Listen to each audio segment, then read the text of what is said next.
જય શ્રી કૃષ્ણ. આજે આપણે બનાવવાનું છે આલુ, ઓનિયન અને ગાજરના આલુ ઓનિયન ગાજરના પીઝા. એટલે આપણે નવો નાસ્તો બનાવશું. નાસ્તામાં નાના મોટા બધાને ભાવશે. એના માટે મેં લીધા છે 2 બટેટા, એક ડુંગળી લીધી છે, એક ગાજર લીધું છે. આ મેં ચોખાનો લોટ લીધો છે ને આ છે આપણે તપકીનો લોટ. આ ગરમ મસાલો છે, આ જીરા પાવડર છે ને આ બધા મસાલા આપણે જે એડ કરવાના હોય એ કરશું આપણે.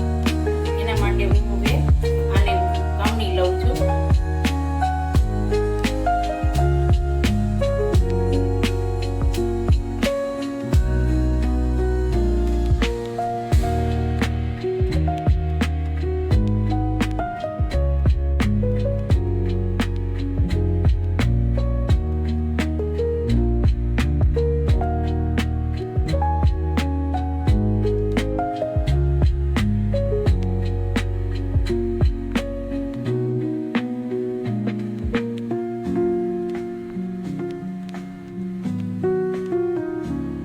આ બટેટા, ગાજર અને ડુંગળી આપણે છીણી લીધા છે અને આદુ મરચાં મેં ક્રશ કરી લીધા છે.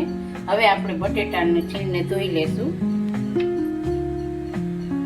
આપણે 2-3 પાણી ધોઈ નાખશું એટલે સ્ટાર્ચ બધો નીકળી જશે. પછી ગાજર ધોઈ લેશું. આપણે બટેટા, ગાજર અને ડુંગળી ત્રણેય ધોઈ લીધા છે. હવે આપણે આમાં બધું મિક્સ કરશું.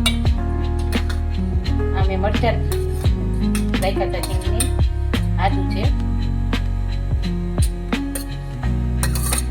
આદુ તમને જેટલું ભાવતું એ પ્રમાણમાં નાખવાનું. આદુ તો સારું કાશી માટે બધી માટે સારું. એટલે આદુ તો જેમ બને વધારે હોય તો ઉધરસ, શરદી કંઈ પણ ન થાય, આપણને વાયુ પણ ના થાય. હવે હું આ તપકીનો લોટ નાખી. આપણે બહુ નથી લેવાનો.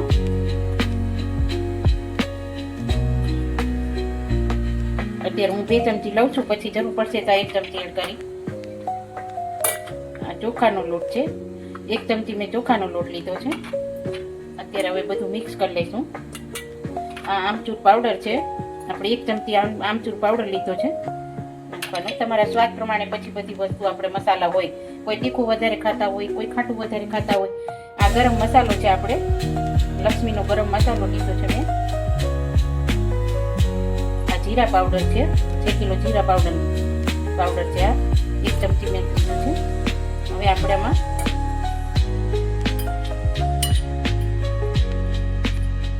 આ 1 ચમચી મેં મીઠું લીધું છે. પછી જોઈ લઈશું આપણે. આમાં હિંગ ચડિયાતી હોય તો સારું લાગે. હિંગ તમે ખાતા હોય તો લેવાની. આમાં 1 ચમચી નાની હિંગ લીધી છે. હવે આપણે મિક્સ કરી લઈશું બધું. જરૂર પડશે તો આપણે નાખશું ચોખાનો લોટ ને કોર્નફ્લોર.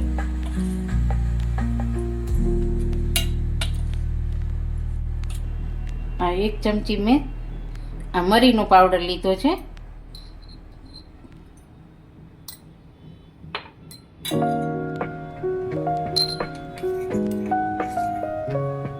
આ ચીલી ફ્લેક્સ ને લીધા છે, 2 ચમચી ચીલી ફ્લેક્સ નાખીશું.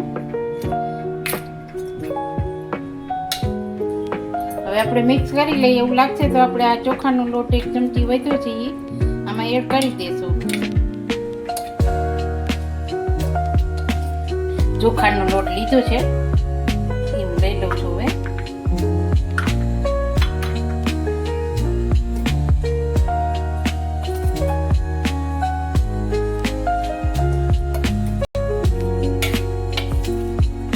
હવે આમાં પાણીની જરૂર નથી પડતી. બટેટાનું અને ગાજરનું બધાનું પાણી છૂટે એમાં જ થઈ જાય છે. હવે બહુ આપણે આને મિક્સ નથી કરવાનું, નકર પાણી છૂટશે પાછું. હવે આપણે ગેસ ઓન કરશું.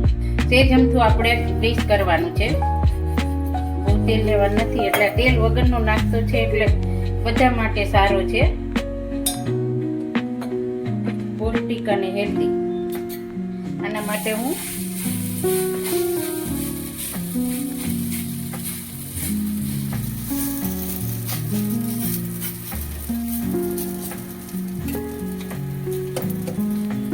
બે મૂકીશું નાના નાના.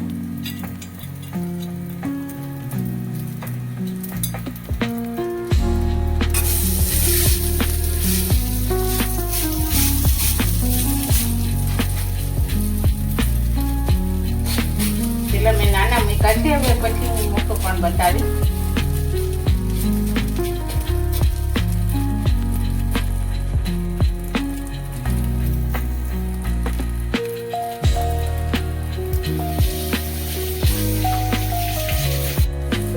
અમે બીજી સાઈડ પલટાવી લીધા છે. હવે આ સાઈડ પણ આપણે થોડા ક્રિસ્પી કરશું આપણે, એટલે સરસ આમ ટેસ્ટી થશે.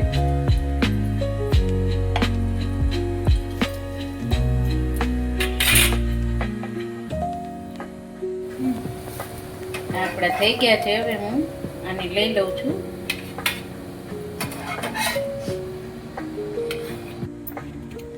આપણે આ થઈ ગયા છે.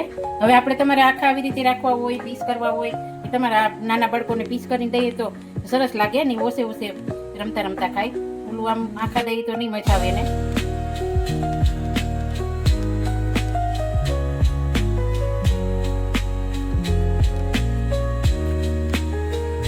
આપણે આલુ, ગાજર અને ડુંગળીના આપણે પીઝા બનાવ્યા હતા નાસ્તો. આપણે એના માટે મેં આ બની ગયા છે. હવે આ પીઝા તૈયાર છે આપણા. એને દહીં સાથે આપણે ખાવાના છે. દહીં લીધું છે, સોસ લીધો છે, અને મેં આ મીઠો આચાર લીધો છે. આપણે ખમણ જે મુરબ્બો કહીએ છીએ લીધો છે.